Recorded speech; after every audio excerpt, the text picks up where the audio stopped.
U.S. President Donald Trump and Israeli Prime Minister Benjamin Netanyahu will meet at the White House today to discuss a ceasefire agreement with Hamas.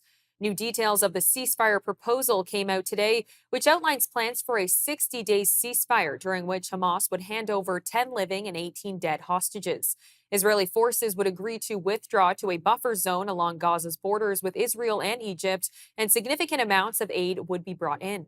Mr. Trump said last week that Israel had agreed on terms for a 60-day ceasefire, but it was unclear whether those terms were the same as those outlined in the document released today. Earlier, we spoke with Asher Westropp-Evans, Israeli citizen spokesperson, on the significance of Netanyahu's visit.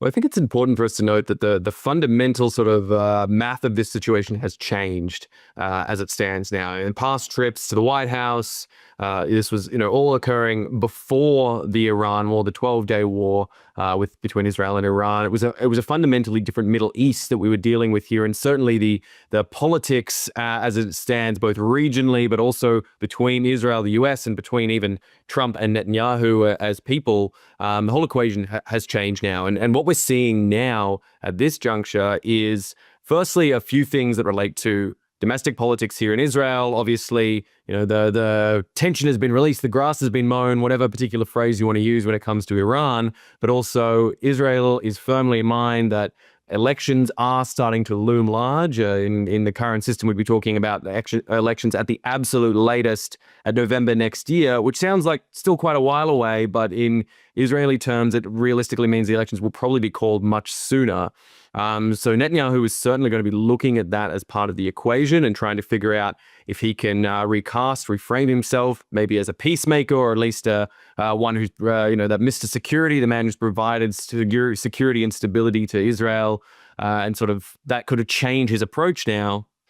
And on the flip side of that, of course, there is the pressure coming from the Trump administration, from the US in general, to sort of wrap things up. We've seen that sort of been playing out in a lot of US President Donald Trump's rhetoric of late, talking about wanting to create a ceasefire, pushing for an actual change to the status quo that's now been going on as we're close to the 2-year mark since the October 7 war started. So, there's a lot at play here and a lot at stakes. And I think that's why we're seeing now, we've got these recent reported announcements that there won't be any big high profile meetings in front of camera. A lot of these conversations are going to occur behind camera, behind closed doors rather.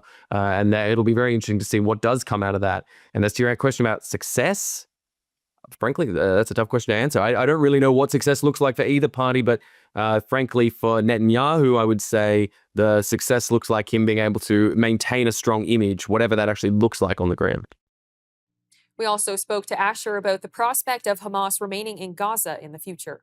I think this is really a rubber meets the road situation where the sort of rhetoric meets the realpolitik of what's going on inside Gaza.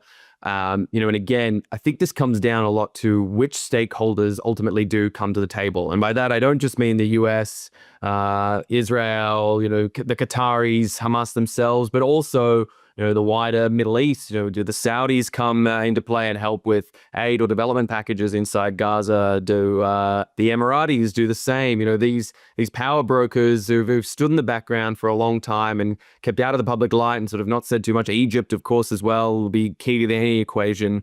How does rebuilding and redevelopment look like? And that's going to be a key question and sort of one of measuring success. But I think you're right in the sense that the optics are shifting. People understand, and I think certainly here in Israel, we understand that there is a need for some sort of conclusion here. And while the goals of removing Hamas, disarming the group, dismantling them from power, removing them from that governance role is still very much on top of people's minds. And I think there will be a lot of backlash politically inside Israel if Netanyahu ends the war without achieving that goal. On the other hand, people are tired. Again, it's been getting close to 2 years of ongoing war now. Israel's military machine, wars on 8 different fronts effectively have been being fought, all across the region for the last 2 years, and people are getting tired. People are looking for conclusions. People are looking to try and move on from this war and try and move on with their lives in some way, shape, or form. But of course, those stated war goals of bringing the hostages back, obviously paramount.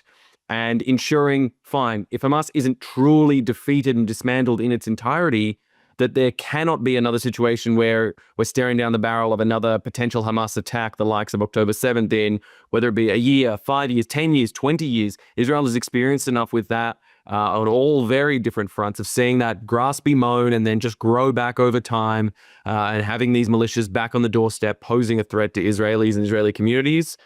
I think people won't tolerate that. But again, at the end of the day, the realpolitik, what people have to deal with day to day, it's going to be very interesting to see how this plays out and what sort of deals and, as I said, what stakeholders come to the table at the end of the day.